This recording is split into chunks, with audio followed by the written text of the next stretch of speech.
Welcome to Open Range. I'm your host, Gary Emineth. Today we're going to be talking to State Representative Dawson Holle. The state, I believe the youngest in state's history got elected to the legislature 4 years ago. Actually, not 4 years ago, but 3 years ago. But anyway, we want to talk to Dawson about his reelection coming up. He's announced his candidacy. It's going to be a race where I think his former opponent is running against him. So it's going to be a contested race in District 31, which is a large district.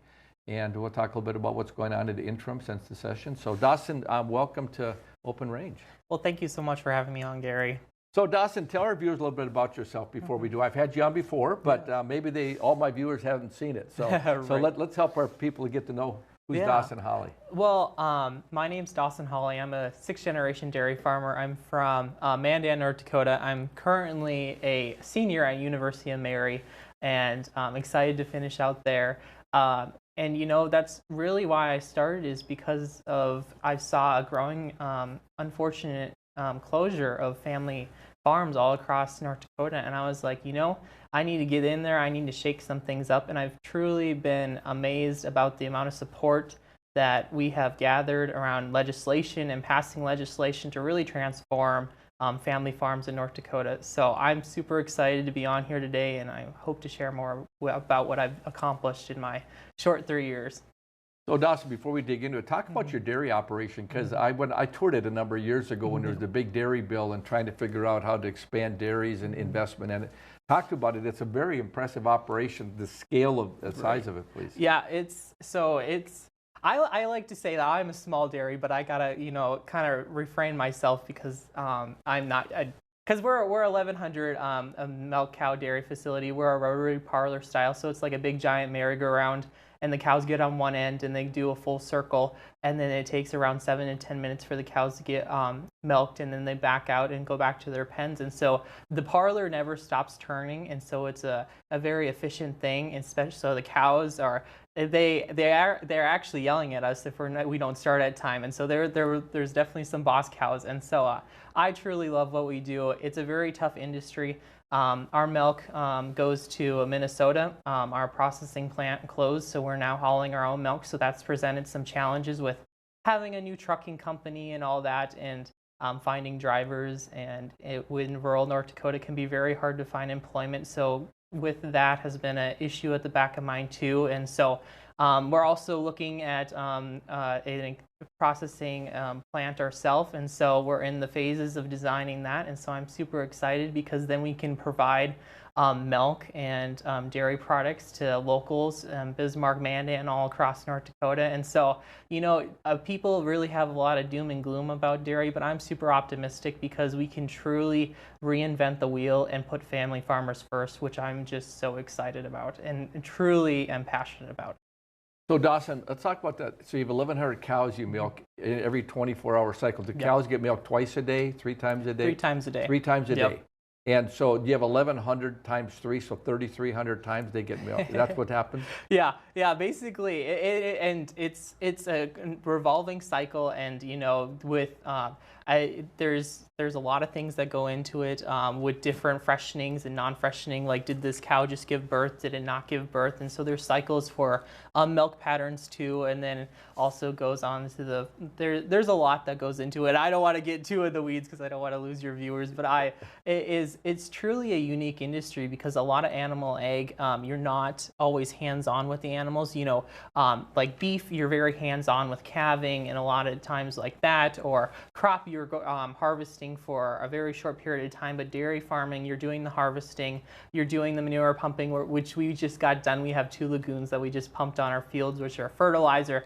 You're then milking the cows 3 times a day, 365 days a year. The cows don't have a day off. I wish they would have Christmas off, but they don't want to take a day off. And then we're also hauling our milk, like I discussed herself. So there's a lot of complexities when it comes to the dairy industry, but I really am very optimistic because some of my legislation, I've cut a lot of the restrictions back for family dairy farmers to thrive, and that's been something I've truly been passionate about. That was one of my bills that I actually did during session, which was legalizing the sale of raw milk. And Gary, let me just tell you, since those bills have went into effect, we've had 25 farms open up across the state. Like, you talk about an industry that has had 2 to 3 dairy farms close a year. This is a completely like rural expansion. Like we haven't seen expansion in any other agriculture industry. And I wish we would highlight that more because this is how many people are only getting fresh milk across the state because we only have one processing plant in North Dakota, and that's in Fargo with Cass Clay. So shout out to them and support dairy there. But you know, these are the raw milk, and they milk, you know, either one cow, and it's their 4-H project with their son and daughter that they wanted to start, to all the way to 15 and 20 head cow, and they're traveling all over the state and delivering high quality milk. And so there's a lot of different avenues when it comes to dairy, but this is something that is truly transforming, because North Dakota, one thing we lack is, I think, a lot in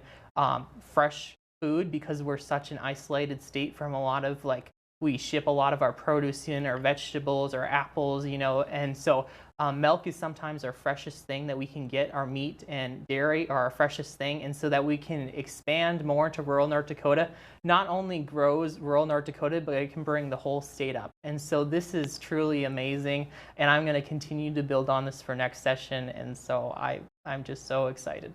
So Dawson, I have to say, when I was younger, many years, long before you were born, we'd have holidays with certain families. We had cousins of ours that were from New Salem. They milk cows. I used to hate it. I loved it. We got along with the kids really well, but they would always come late because they had to milk the cows, and they always left early. And I, as a young guy, I go, I am not going to be a dairy farmer. These poor dairy farmers. You said 365 days a year. I mean, if you got 6 cows, they still need to be all milked, and so you got to be there for them. They just need to be dealt with. So, and when I toured your facility, I was very impressive on how the automation that's taken place, and that's come a long ways. Are there any dairy farms? How many dairy farms are the size of yours, of 1,100 cows in North Dakota? Are there any larger than yours? So there is 2 that are coming online in the state that are on the eastern side of the state, but they're still in the planning phases. I think I can't remember what cities that they're in. I know one's in like Wahpeton and then one's in another area, but they're a lot bigger than ours. I think one is like a 12,000, another like a 25,000 cow facility. So those are definitely a lot bigger, but they're still being built. There's, I think, 2 that are bigger than us, if I remember, but for grade A, registered through the state. So grade A is it's just a classification of your cleanliness for milking. And so grade A means that you can sell to either a fluid milk or a cheese plant. We sell to a cheese plant in Minnesota. And so we get paid lower because then we're selling to a cheese plant, but we are too big for Fargo, and so it makes us a little unique that we have to travel farther.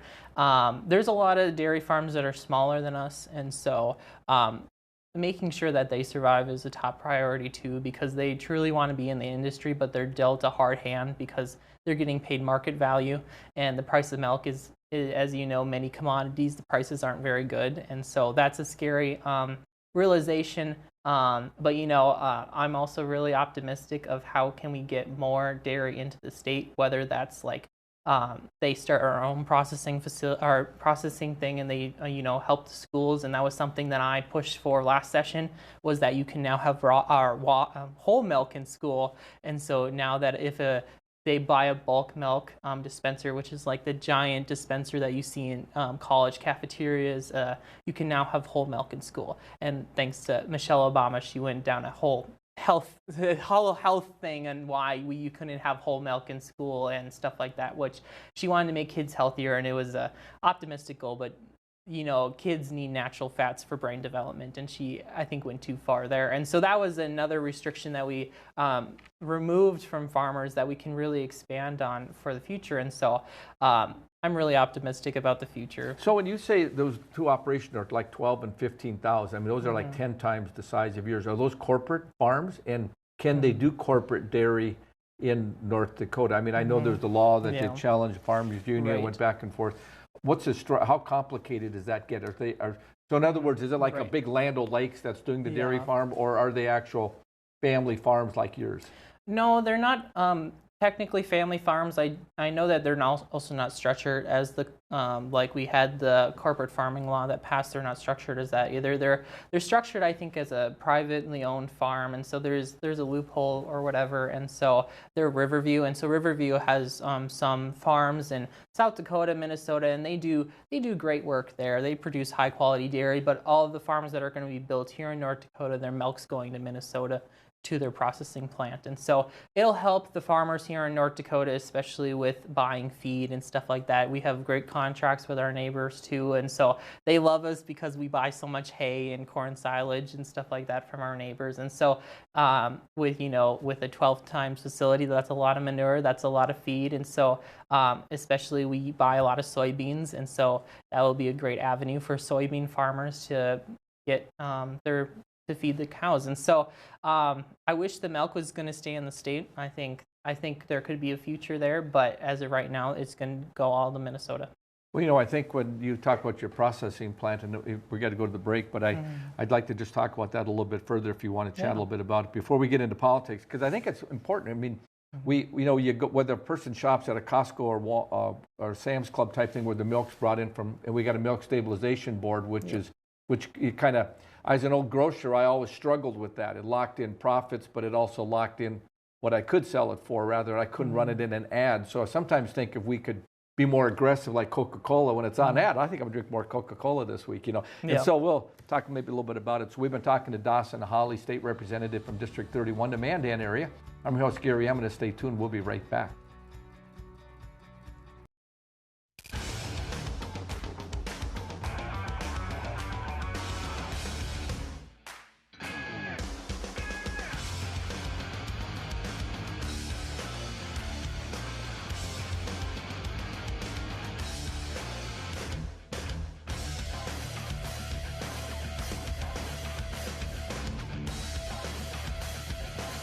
Stop out to our facility, Highway 22 South. Let us build a truck for you. Hello and welcome to the MHA Interpretive Center. It's the perfect stop along the Lewis and Clark Trail and the cultural hub of the Mandan, Hidatsa, and Arikara Nation. Nestled along the shores of Lake Sagagawea in Newtown, North Dakota, 1 mile west of the Four Bears Casino. You can enjoy amphitheater performances, art exhibitions, and educational workshops utilizing our Living Cultural Center. Enjoy some coffee, browse our gift shop, and learn about the original people of this land. Learn more at mhanation.com/interpretive center. Welcome to Arrowhead Cleaners. Newly renovated, modernized, and ready to make your cleaning needs hassle-free. From commercial and residential wash and fold laundry services to the latest in professional dry cleaning techniques, we are dedicated to your unique needs, offering alterations, fabrications, and even custom hat making. So whether you're a busy professional, a family on the go, or even a rodeo champion, Arrowhead Cleaners is here to take your things from messed up to dressed up. Now celebrating our 64th year in Arrowhead Plaza. Home on the Range offers a nurturing place for teens who may have just come from an unsafe or traumatic environment. Here, they receive therapy and education services centered around animals, and the surrounding nature provides opportunities for work, fun, and healing. Life skills learned at Home on the Range are carried with residents when they return to the community with new talents and a greater appreciation for themselves and others. Are you dealing with arthritis, nerve and back pain, dry skin, or superficial wounds, but found no relief? Give Stewart's Natural Health a try. For over 4 decades, Stewart's Natural Health has been helping people and animals with herbal and natural oil lotions, ointments, and creams with a mission to help you relieve pain and feel your best using the power of nature. Discover the safe, drug-free solution to your pain, guaranteed or your money back. Visit stewartsnatural.health today. West River Equipment of Mandan is here to help you maintain peak productivity in your operation. As an authorized dealer for many high-quality equipment lines, we have the new and used equipment it takes to make your farming, ranching, or construction operation profitable and efficient. West River Equipment also has the parts on hand and the experienced technicians in our shop to get your equipment back in action fast. Find what you need at West River Equipment on Old Red Trail in Mandan.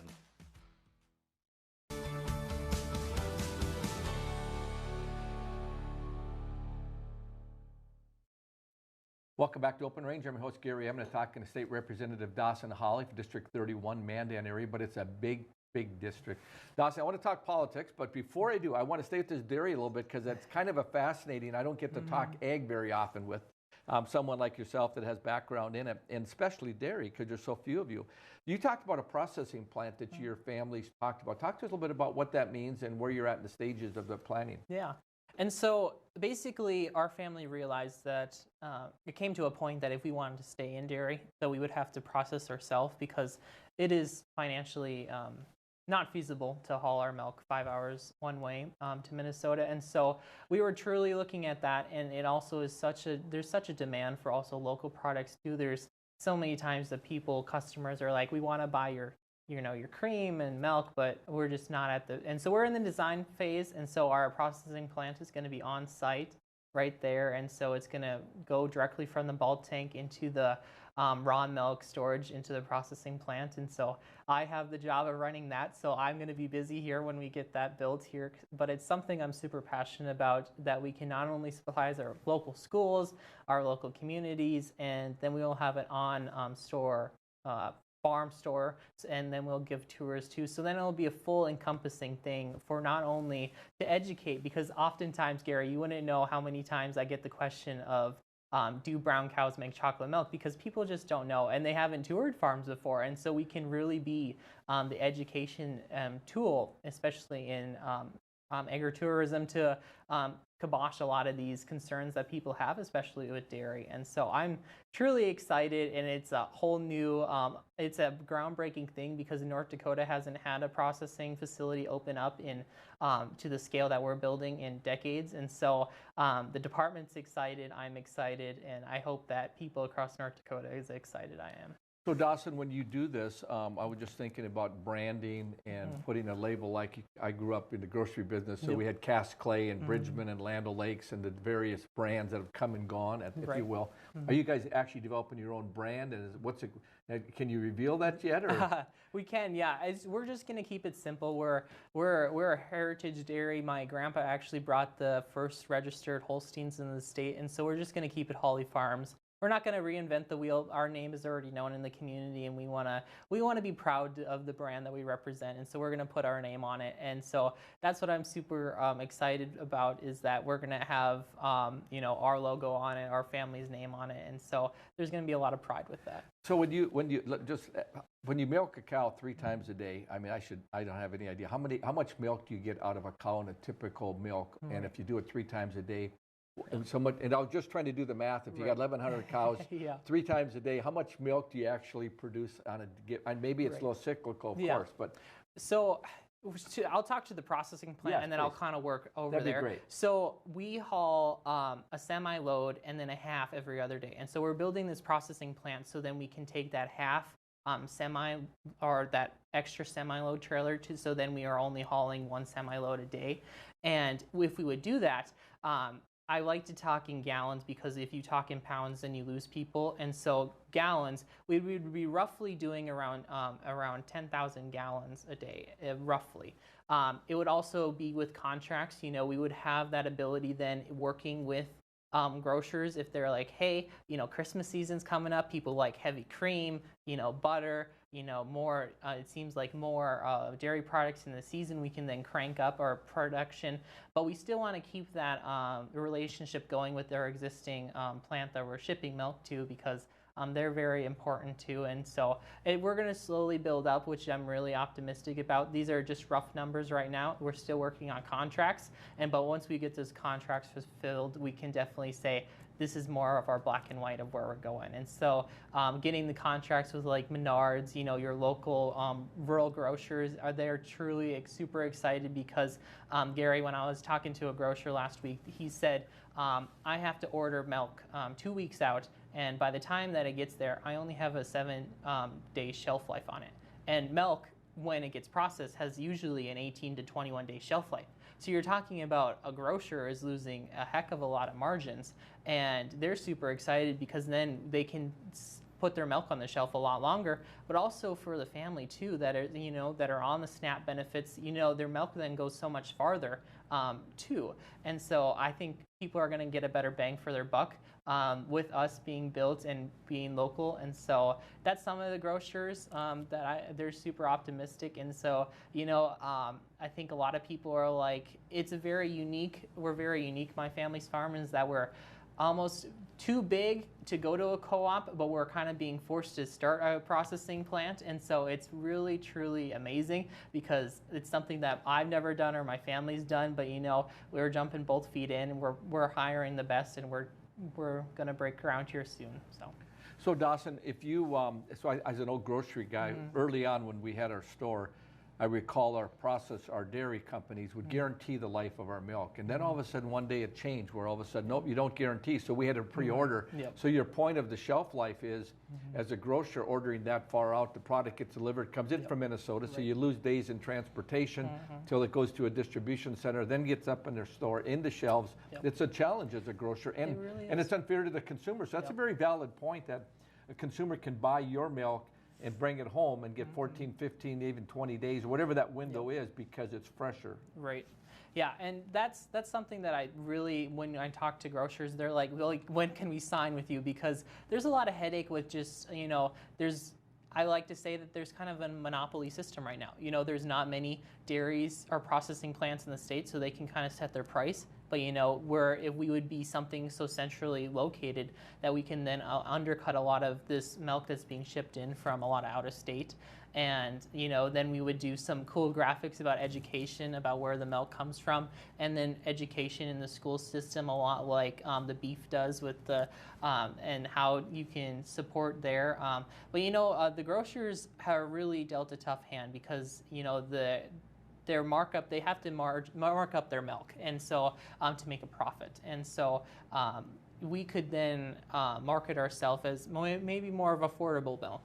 We're talking about we could sell our milk for wholesale to the grocers for like $5 or $5.50, and then they put their 30-cent markup. But then you're talking about a 30-cent markup. That milk's now $7.50, pushing $8, and so we're like, no, we want to scale back a little bit. And so there's kind of this wiggle room on, you're just going to always have to have a constant relationship with your grocers, and so that's something that we can really build trust as well.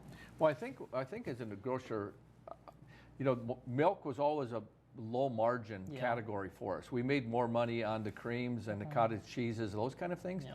But because of the Milk Stabilization Board, which established a fixed price and forced us to sell it for a price. And what frustrated me as a grocer, I like to promote and run ads. And I think if you got a gallon of milk in your fridge, you drink it. If I have Diet Coke in my fridge, I drink it. Yep. So it's what I bought and put in. So a lot of times you're going to the store, oh, this is on sale, I'd do more. And the grocers have been, I think, hamstrung by not being able to advertise and promote milk, because sometimes it became, in other words, let's just say a gallon of milk's $5, and if it's in an ad sometimes for $3.99 or something, somebody might, oh, grab two. Right. So I think there are some things where the grocers have not been able to promote milk as much as they could. So they'll, even if they buy it from you, they're still going to be locked into that price point that the State Milk Stabilization Board sets. Is that correct?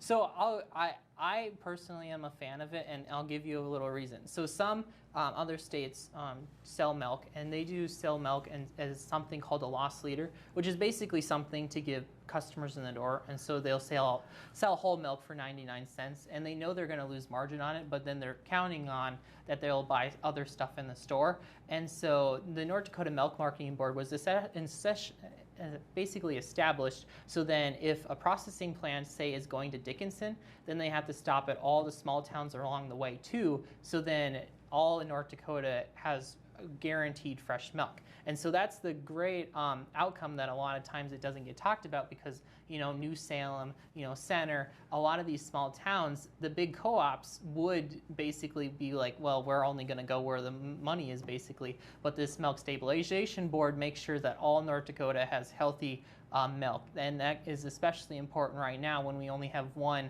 co-op in the state. And so grocers have actually really liked it, because it's actually forced the co-op's hand to actually be in constant communication, so then they can't charge a ridiculous amount of rate, because in schools it's federally required to have milk in school. And I tell you that I was talking to a gal that does it in Mandan, and she was like, the co-op that we're doing right now, they increased their milk $1 in 1 month. because that there's just no one else here. And so the Milk Stabilization Board has really helped with that, so then it's not an unaffordable, and so then the local school district is really eating the cost on that. And so there's some give and take with that. You know, we're going to constantly examine it, but I've also heard a lot of grocers are really really like it too, because then they know the price that their competition is going to be set at, and so they could also they know the lowest ball that it's going to be set. I can't remember off the top of the head what the lowest it's going to be set for this month, but then they can also go up and down, and so this allows a lot of transparency to the grocers too.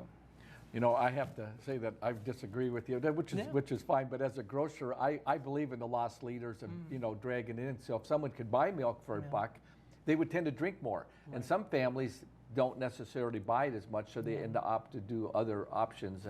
And so, but anyway, I do think that, I mean, for whatever reason, it seems like our dairy industry is hurting, and my hat's off to your family for taking that effort. And I assume you're going to have like whole milk and cream and kind of more of that stuff as opposed to cheeses. So it'll be the liquids that you're going to be processing and making available. And what's your time frame tentatively when you think that'll be online for your family? A couple years? Right. Or? Well, we're hoping within the year. You know, with coming into snow here, we were really optimistic of hoping to at least pour concrete this fall and stuff like that. But you know, that's going to be pushed a little ways. We just got done with harvesting, and then we were manure pumping, and so my family's been busy, and so we're trying to look on what we can do on the winter side, and so then we can break ground once the, you know, probably around Easter.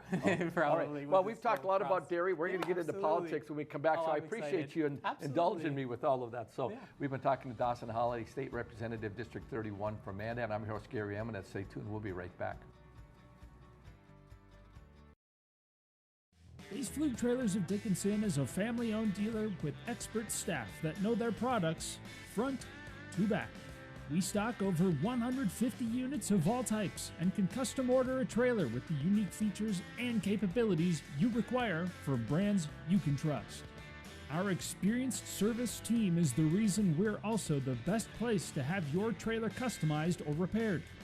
Count on Base Flug Trailers of Dickinson to keep you hauling. Come on in and experience small-town hospitality and the personalized care that makes car buying a pleasure.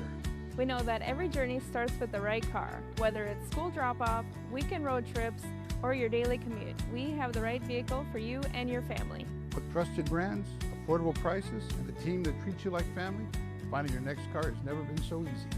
We pride ourselves on personal attention and quality service. Bassett Motors, where our customers send their friends.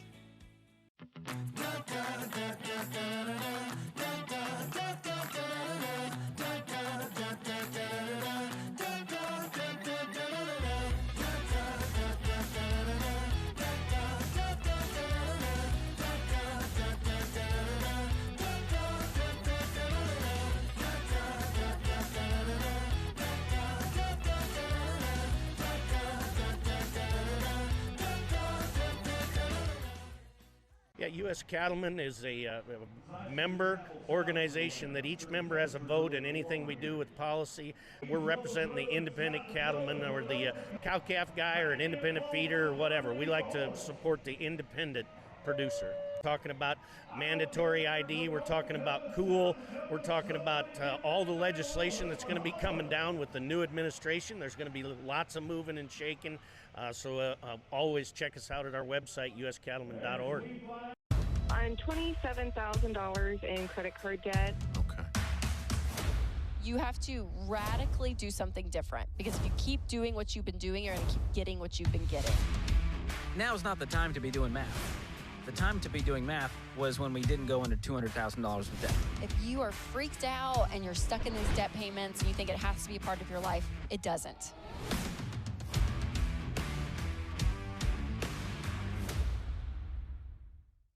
We are Ladies of Another View. Join us every weekday morning at 9 o'clock a.m. as we discuss the big topics from North Dakota, the nation, and around the world. We chat with everyone from celebrities and medical professionals to politicians, local business owners, and neighbors about the topics and stories that affect all of us.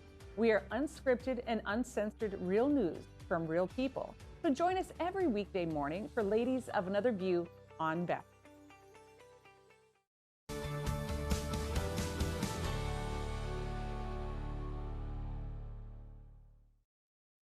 Welcome back to Open Range. I'm your host, Gary Emineth. We're going to be talking to State Representative Dawson Holle. We've been talking dairy for the last half hour, so we're going to pivot and talk politics. So, Dawson, you got elected 4 years ago, actually 3 years ago, 2 years ago, election. How old were you when you got elected? So I was elected at 18. And I was sworn in at 19. And so my birthday's kind of in this weird area, but I was an 18-year-old senior in high school when I ran and won. So that's incredible. Yeah, it was. And you won. You know, it was a tight race, but you went. And let's talk through that process. Yeah. So you've been there for 4 years. How did the legislators respond to a 19-year-old serving? Like, they're thinking, you don't know anything.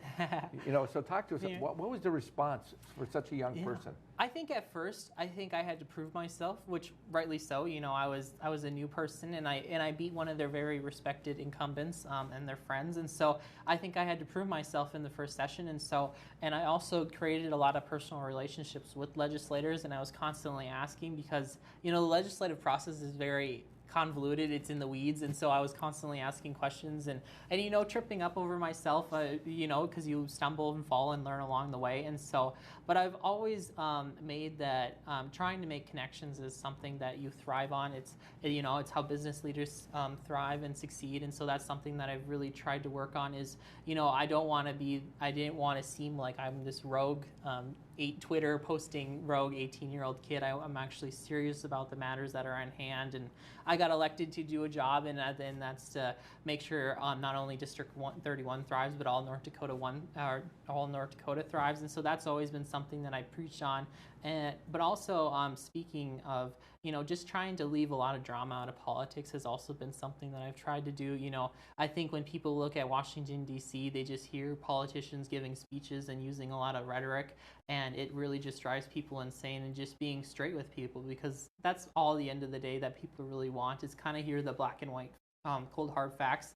And as a simple question is just responding to a phone call. If your constituent calls you and says, hey, I'm having this problem, and maybe it's something federal or something local, or it is something the state can work on. And so having an open door policy is something that I've really tried to work on.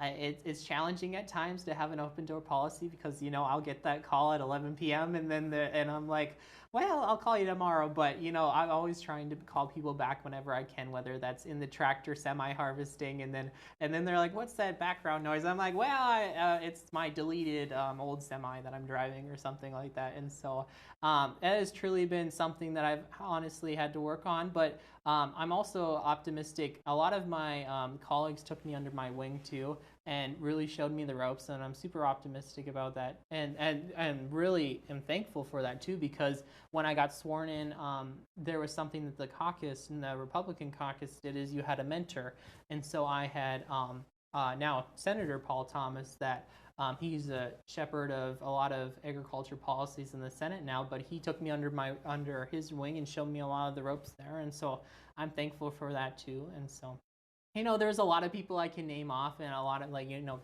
Karen Rohr, my housemate, and Don Shibley, they showed me the ropes on how to introduce a bill. And the first session, it's like, where's the bathrooms at? Because it's such a big building, and so and I'm from a smaller area, and so it's truly been a very rewarding experience, and I truly want to build on it for next session, because I have a lot of bills that I want to do to make North Dakota more affordable again, because that's a top at mind for every voter right now.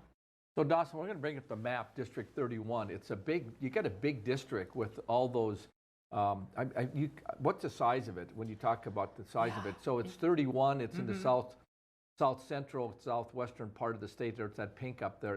What's the geography? I mean, that must be almost 100 some miles across. It is a lot of miles, Gary. I put at least 5,000 miles on it when I was on my campaign car. It was just an old beat up Pontiac G6, but when I was campaigning. But I have 4 counties in my district, and along with the Standing Rock Reservation. So I like to say I have almost every aspect of North Dakota in my district, from energy for the renewables to we have a tribal reservation. They have a college on there. I have rural, obviously North Dakota, but I also encompass, like I follow the interstate, and so I encompass a lot of also heartbeats of Mandan too. And so I'm a little gerrymandered around Mandan. It's a little interesting where my district is and where it's not. And so that was always fun door knocking. I had to Google addresses like many door knockers and people have to do, but it is truly an amazing wide variety of districts that I'm truly honored to Did you get out and knock on a lot of doors when you Yep. you said you put on 5,000 miles? How many did. doors did you end knocking on? Do you have any idea? Oh, it was a lot.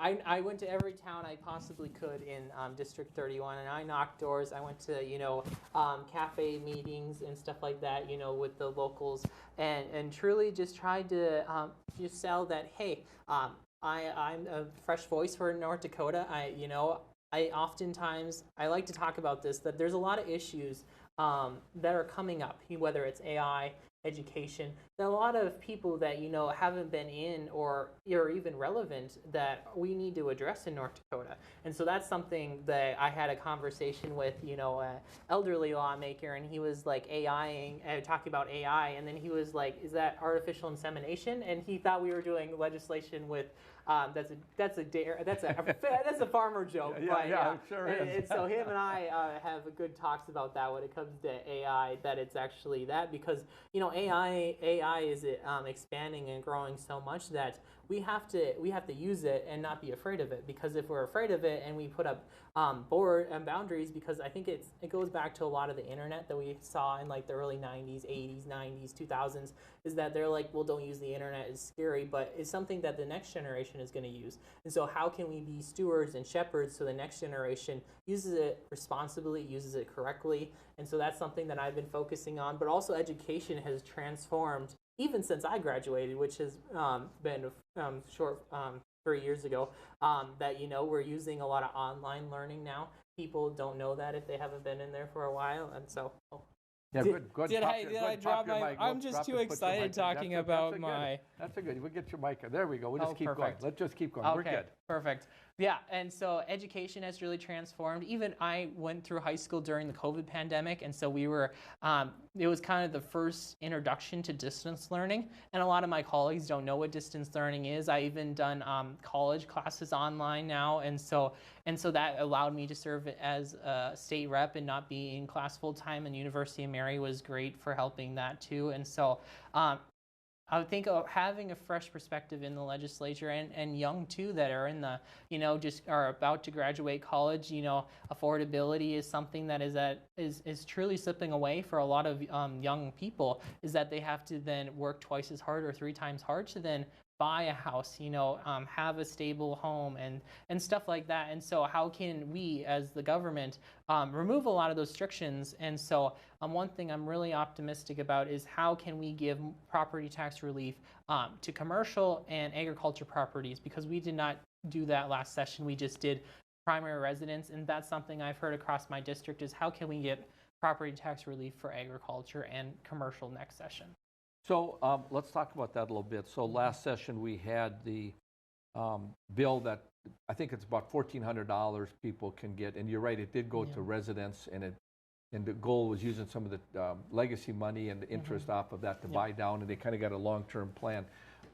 You said in your district there are people that are from ag, because you cover a large ag area, feeling that they really didn't get a fair shake on it. But a lot of the farmers, they have an exemption already for their home place, right? Yeah. So they're really paying on that acreage, if you will, correct? They are. And so what is some of the thoughts that they would have? Are they just saying we should just get a lower rate or pay less? Well, I think it's so much that, some farmers, they live in town, like my grandparents, they live in town, and so they're going to see the property tax relief. But, it's also seeing that, how can we work with the counties, because we've also are in this weird cycle of, we don't want to bankrupt the counties because they also have expenses too, but because a lot of rural North Dakota is covered by agriculture, and so that's always back in mind. So if you give relief to farmers, where is that excess money going to come from? And so that's going to be the ongoing conversation too. But I think we have to do some relief to them. I'm not exactly sure what that looks like. We had Speaker Robin Weiss's bill that he had for property tax relief. But it's, you know, it's something that we always have to address because costs are rising. Input costs for farmers are at an all-time high. And so how can we give back as the state and say, hey, we know that times are really tough, whether that is the current market trends, you know, or, you know, and markets just to sell your products are few. And so that's something I've been looking on is, and as a rural district, you know, agriculture is the heartbeat of my district. And so that's something that I heard about is one, we need to decrease taxes for farmers, and we also need to cut spending in the state too, because a $20 billion budget is very big, and there's a lot of projects that we're spending, and then one-time projects that we spent a lot on, like the hospital in Jamestown, that I understood we needed to spend, and there's a lot of other projects that could be argued, especially in the Commerce Department. And so, but there's also a lot of things too on markets. You know, when I talk to farmers, especially with the tariffs ongoing, they're like, we have no markets to sell our products or crops or anything like that. And so that's always something that I focused on is, you know, instead of us worrying about outside investment let's do it in North Dakota, because North Dakota does it best. And so last session we actually got a potato company up in Grand Forks to come and start it's a niche variety of potatoes that then farmers are going to sell directly to this Belgian company. And so how can we do more of that, whether that's soybeans, whether that's beef, because there's so much, we export so much to other states, but it's time that North Dakota starts exporting to other states, because the trucking costs when our beef farmer has to then sell their cows to, but also we got to talk about the major for beef packaging. So you really talk about that value add that you can add to agriculture, so it could be consumed inside or get the value on it. So in your case, you're getting more margin because you're going to be processing that milk. But we're going to go to the break, and we come back. I want to pick up a little bit, and I want to talk about your Future Caucus. But you also have an opponent. I want to talk a little bit about your district and what that all means. So we've been talking to State Representative Dawson Holle, Republican from District 31. I'm your host, Gary Emineth. Stay tuned. We'll be right back. Hey y'all, it's Trent on the loose. I want to tell you, Lady Blue and I, we got a lot of miles together, but you know what? You and I got a lot of miles together as well. And all I want to do is bring to you the information on how we maintain a domestic supply of food and fuel for future generations. So I'm going to continue to travel the world and unearth the stories that make it possible that we can live in a free United States of America. Welcome to Arrowhead Cleaners. Newly renovated, modernized, and ready to make your cleaning needs hassle-free. From commercial and residential wash and fold laundry services to the latest in professional dry cleaning techniques, we are dedicated to your unique needs, offering alterations, fabrications, and even custom hat making. So whether you're a busy professional, a family on the go, or even a rodeo champion, Arrowhead Cleaners is here to take your things from messed up to dressed up. Now celebrating our 64th year in Arrowhead Plaza. Are you dealing with arthritis, nerve and back pain, dry skin, or superficial wounds, but found no relief? Give Stewart's Natural Health a try. For over 4 decades, Stewart's Natural Health has been helping people and animals with herbal and natural oil lotions, ointments, and creams with a mission to help you relieve pain and feel your best using the power of nature. Discover the safe, drug-free solution to your pain, guaranteed or your money back. Visit stewartsnatural.health today. We are the St. Mary Sisters. We are building a new facility here in Bismarck, North Dakota, for the sake of training young women to be courageous teachers in this state. The Sisters will educate the younger generation to be fully alive through truth and discipline. The Sisters' life of devotion and joy will make a positive difference in your community. Check out what we're up to, see what's going on, and join our mission to make a difference in the lives of the children of North Dakota. Ashley, North Dakota is where life moves a little slower, but never gets dull. From hunting, camping, and fishing to safe streets where kids can be kids, this is the best of small town living. And Ashley offers everything you need, from healthcare to hardware to countless ways to stay active. Here, we've invested in our future with major upgrades to roads, parks, and education. Whether you're here for the day or here for life, you'll find Ashley's where you ought to be.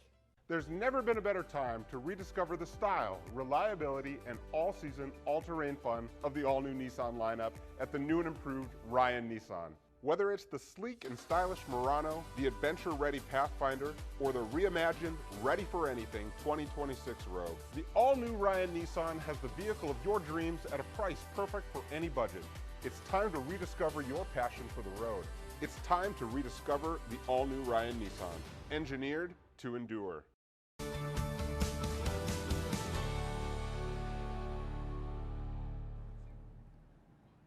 Welcome back to Open Range. I'm your host, Gary Emineth. We're talking to State Representative Dawson Holle, Republican from District 31. So, Dawson, we're talking a little bit about your kind of some of the visions you're seeing.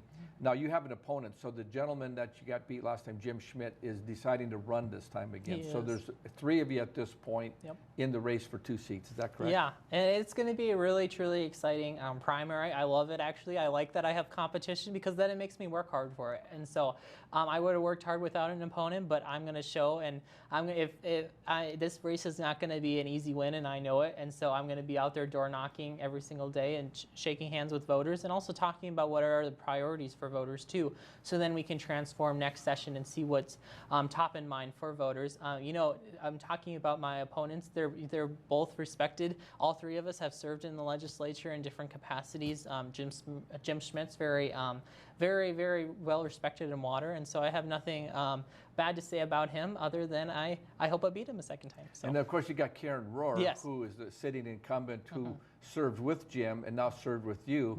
But it's really the top 2 of the 3 of you, so any one of you could get beat out of the race. Is there anybody else getting in the race that you're aware of that you've heard? Not that I have heard, but there might be a Democrat after the primary that gets in like usual, but that'll be after the primary, but we focus on the primary right now. So the other thing is you have Don Scheibele, who's the senator, well-respected, southeastern part of the state, big family farm, farmed a lot of land. He's also the district chairman. Does that create some issues? I mean, because I'm really opposed to legislators serving as district chairman, because I think in the past the party had to do it because they just didn't have enough interest, and sometimes the only way you could get someone to want to take on that difficult job of a district chairman, a legislator would say, okay, I'll do it, it's my turn, you know. But there's a lot more interest today, and it's very competitive. Like I know Mary Grainer, who's a host on the show, she ended up getting beat by Don, but sometimes I think because of the size of your district, people can play that politics and decide, oh, they got more support here, and so I sometimes think, I mean, that's part of the game, but I'm just kind of personally opposed to legislators serving as district chairman. Karen Carls does it here in Bismarck, and there's a few other districts around the state. I think there's one in Fargo.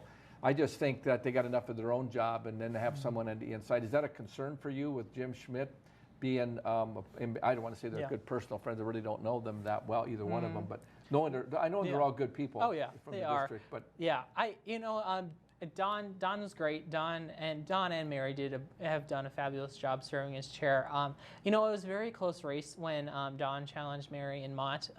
It's always a numbers game, comes down to it, and so my district is so big that oftentimes, you know, the meetings are kind of segmented in different parts of, whether it's Mott, Mandan, Grant County, Elgin, Carson. And so oftentimes when you have such a big district like mine, there's only certain people that can show up because, you know, work or whatever else, and people can't drive, you know, 2 hours to a district meeting or stuff like that. But personally, I would like to see other people serve than state legislators, because I believe that, you know, we know how to run meetings, but there's a lot of other people that, especially with term limits, we need to be shepherding the next either the generation that is below us or this generation about how can we get people involved in politics, so then when we're term limited, then we have other people to fill. And so that's something that I really can truly see as the district chair, is that they're in the education process. You know, I'm in constant contact with Don and Karen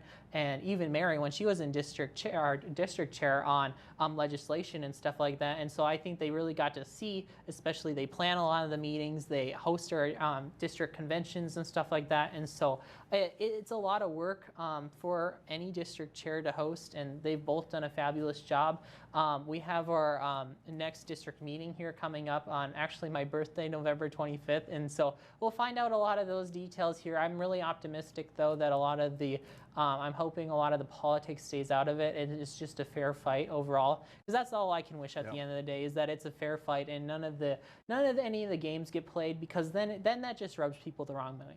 And I think that's something that a lot of people have said around either the district process or stuff like that, is that there's games, and we need to stop with the games because it just alienates people that show up, and maybe it's their first time at a district thing and they're like, why are people yelling at each other? Why is this taking 2 hours longer than it needs to? And so we need to be just truly black and white with people, and we also need to be respectful of people's time. And so that's what I ask of any district chair, no matter if a legislator or not legislator, that you just stick to the facts, you stick to what matters to people. And I'm really optimistic about our district convention. I know it's going to be a record turnout with the three of us on who's going to get that a nomination from the convention. But you know, I've also had a lot of interest of a lot of people that want to serve on our district board too, and so I'm super optimistic about that, on how I can bring more of my district convention or executive board members to the legislative process and continuing education, because with term limits, you know, we're going to come to a point where a lot of people are just not familiar with the process, and that's something, you know, with any term limits that you're going to have. And so you know, I think what you're saying, what's so true is, in politics, people cling to power, you know, and when that happens, they get in and they like it and they want more. And if you don't build that broad base of support amongst your district and getting, you know, building this farm team, if you will, to your point, when you have a legislator being the district chairman or the same people serving on executive committees, I mean, there's something important about keeping that seniority and allowing some transition so people can get some experience. But when people go from one to the next to kind of keep the power base in, that's why people are soured against the party and being involved in the process. So I can really appreciate what you're saying. So you have a meeting coming up. When is that meeting? Next? So we 25th? Yeah, the 25th of November, and we're going to set a lot of those dates, locations, time, place for the meeting. You know, but I also think that it's also incumbent of also legislators or even a chairman to recognize that, hey, if I've done 8 years, you know, maybe it's time that I do step down, or even jump chambers, or give a fresh perspective. But, you know, there's also some districts that people tell me, and they're like, you know, there's just not a lot of people that are interested in it. But I can tell you in my district, there's a lot of people interested in it. And so, you know, from generations, many generations. And so I think people see what's happening on, especially with the government shutdown, and now it's reopened. They truly want to get involved in the political process. And I think on the state level, they see a lot of, I often say that people see a lot of government from the ground up, and so it comes from your city, county, state level, and so they want to get involved there. And so showing up to your local county commission meetings is a great way to get involved, and also showing up to your district conventions is a great way to get involved too. And so, yeah. So one last thing, we got about a few more minutes. You got involved with a group called the Future Caucus. I have mixed opinions on that, but I'm not going to weigh in. I'm just going to let you tell us about Absolutely. it. Well, you know, you're not the first one that's had mixed feelings, and so the North Dakota Future Caucus is a chapter off of Washington D.C. group, and it's basically like, you know, all-time polarization at an all-time high. How can we cut through the polarization that we're seeing on a state level and get policy that is truly black and white and that is supported universally? But it's also another thing, Gary, is there's also a lot of legislation that is supported by both Democrats, Republicans universally, but we don't highlight that enough too. The news only covers, unfortunately, sometimes the controversial ones that, you know, only get passed by a few votes too. But it's also showing that North Dakota does it differently than Washington D.C., which I always like to brag about. Is that there is a lot of bipartisanship, but also having such a big, you know, Republican Party, there is it almost seems like there's a party within the party. And so how can we unite the party is also something that we've seen. And with the North Dakota Future Caucus, we passed a missing and murdered Indigenous task force bill. And so that is something that has truly been amazing, because I tell you, Gary, the amount of Native people that go missing is truly alarming. And there's so many bureaucratic red tape. If a person goes missing on a reservation, or if a person goes missing off the reservation. And, you know, you just go up to the Attorney General's website, and there's just so many, like Renzel Bullhead, Isaiah Hunt, many names that have been missing, and there's just some. Why I created this task force and why it was supported bipartisanly is that there's just a lot of things that are hiccups that are just small that we can fix. Like, hey, if a person goes missing, we should have their picture up on their website. Like, there's just a lot of government headache that is getting in the way of, like, we have now a feather alert, but now our feather alert is acting and working like a weather service thing because we didn't pass it correctly. And so that's been a headache here recently that that we need to work on. But also talking with the FBI and also Bismarck and Mandan Police Department, and also like the tribal nations on if someone goes missing, what's the chain of a command that people need to say, hey, their loved one's been missing for 72 hours, who's their point of contact to that can round all this up? And so this task force that we created is really ironing out a lot of those details, because our past people that have unfortunately been missing and then have been found, they've truly had to go through 100 people to get answers. But we should have a directory that say, hey, this is your step one. You call your local tribal thing, and then your local tribal nation then notifies, the county, and then it goes up, like everything else. But sometimes with tribal nations, they have to go through the federal government because they are their own tribal nation. And so there's a lot of headaches with there. But there's also, I'm very optimistic because we also put $250,000 for grant funding for this. And there's an app that actually communicates with all the all law enforcement, so that it can be ready within seconds if someone does go missing, because time is of the essence. And so that is something that the Future Caucus championed. But also, Gary, that this is for Gen Z and millennial lawmakers, and 1 in 4 pieces of legislation that is sponsored bipartisanly is from young lawmakers across the nation, not only North Dakota. And so I think that speaks to where young people really want to go to the next generation. Is we've seen a lot of this division in DC, and we actually agree more than we disagree. And I think we get down in the weeds on where we disagree more than where we agree. And so I think that's where we're going to go on next session, is we're going to introduce a lot of legislation. We're going to say, hey, we agree on these things. We're open to having the debate. Not everything is going to be supported universally because that's politics, but I'm truly optimistic about our future, and anything that we can cut the polarization out, I'm in favor. So that's a Future Caucus, and you have a Facebook page. I've seen that, and you kind of promoted Republicans and Democrats working together. I appreciate you coming on and giving us an update. I appreciate hearing about the Future Caucus, hearing your point on that, hearing all about the dairy industry, and good luck with your re-election. Well, thank you so much. We've been talking to State Representative Dawson Holle, Republican from District 31. I'm your host, Gary Emineth. Stay tuned. Thanks for watching.